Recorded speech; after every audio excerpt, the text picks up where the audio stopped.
Hai pemirsa, bagaimana kabar kalian hari ini? Semoga selalu diberikan kesehatan, dan saya doakan kalian hari ini dimudahkan rezekinya, dan yang sakit semoga segera diangkat penyakitnya amin.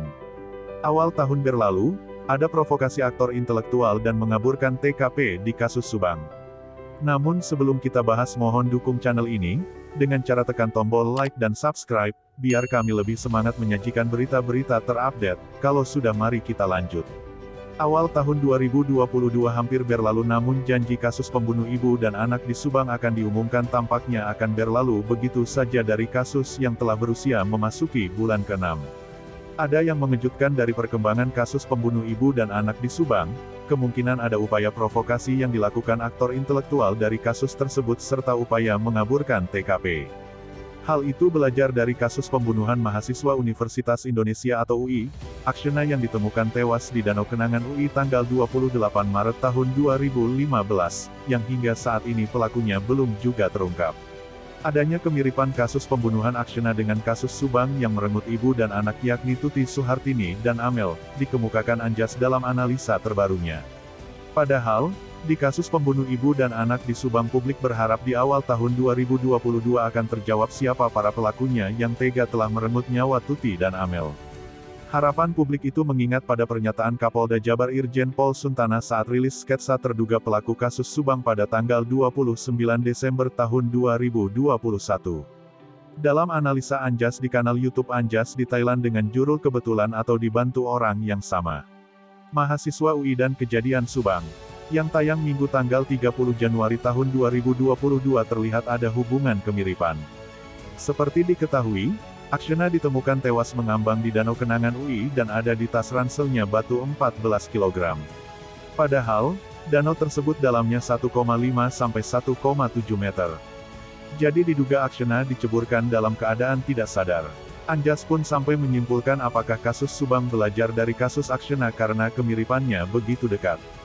Belajar dari kasus Aksyena, ada orang tidak bertanggung jawab yakni aktor intelektual di kasus Subang yang sengaja mengamburkan TKP dan memprovokasinya.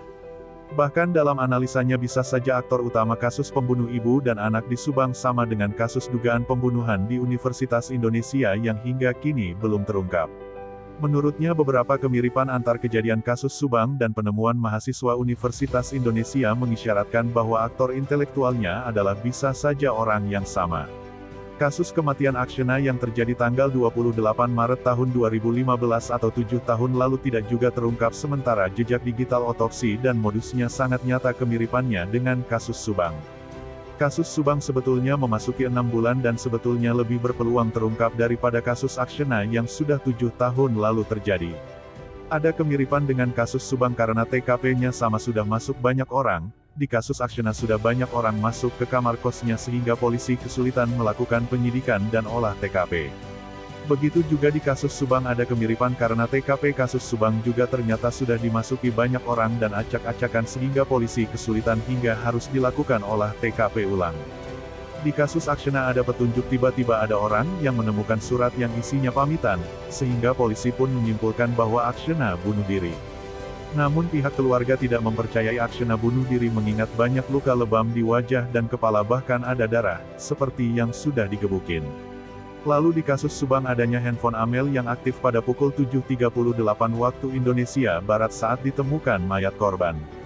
Di kasus Subang jauh lebih tinggi peluangnya untuk terungkap daripada kasus Aksyena, karena di kasus Subang banyak sekali petunjuk yang diteliti dalam penyelidikannya, kata Anjas. Kemudian kesamaan lainnya di kasus Subang dan kasus Aksyena dugaan awal orang dekat ternyata setelah diteliti berkembang karena masih ada jejak yang bukan dari orang yang termasuk dalam saksi. Anjas pun sampai menyimpulkan apakah kasus Subang belajar dari kasus Aksyena karena kemiripannya begitu dekat. Nah, gimana menurut kalian? Terima kasih telah menyimak video kami, nantikan video-video terbaru selanjutnya hanya di channel UP Info.